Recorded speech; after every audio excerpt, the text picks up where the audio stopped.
Kevin Corke, again, our correspondent who's been on Air Force One dozens of times. When the call comes in and the pilot gets on the overhead and says, hey, folks, we're turning around, what's your thought if you're in the media?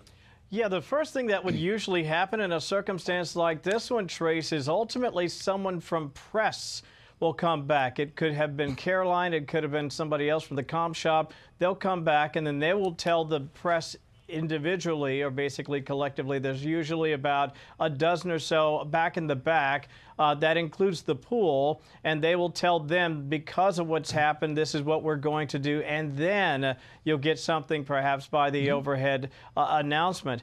There's something I did notice as I was looking at the pictures. You can tell the military attaché was the first person to come off, and there are usually several of them, somewhere between, say, a half dozen and maybe more than a dozen, depending on the medical staff as well. They are a level below where the press is usually seated, which, as you know, is near the rear of the aircraft, and they would immediately spring into action, obviously, and come upstairs and let you know what was happening. And then, of course, I've been watching them as they have been the first to disembark from the aircraft. I'm trying to get a sense here of how quickly they can move some of the material. As you know, when you're talking about transporting to a major event like Davos, we're talking about the beast, we're talking about gobs of information and material, both the kind that is obviously mobile, but also lots of paper and computers, etc. So I'm just trying to take a look here to see what they're going to be bringing off. It will probably be everything that the president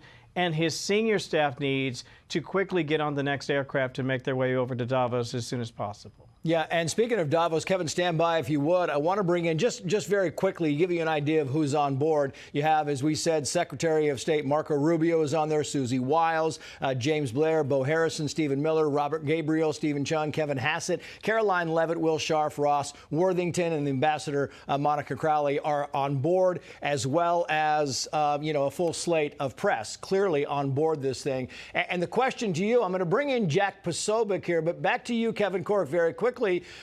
Would you anticipate that they would try to get the press and all of the cabinet members on the same plane with the president heading back across to Davos? This is why they pay the big bucks, my friend. You asked the right question. My suspicion is no. I would have the press come separately. Back in the day, we used to fly a press charter, which was separate from Air Force One on occasion. Now, the pool would obviously be on Air Force One, but then the overwhelming majority of the press would travel either commercial or by charter.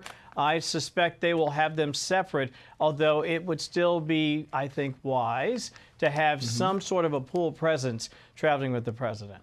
Yeah, Kevin, stand by. Hey, Sean Hannity here. Hey, click here to subscribe to Fox News YouTube page and catch our hottest interviews and most compelling analysis. You will not get it anywhere else.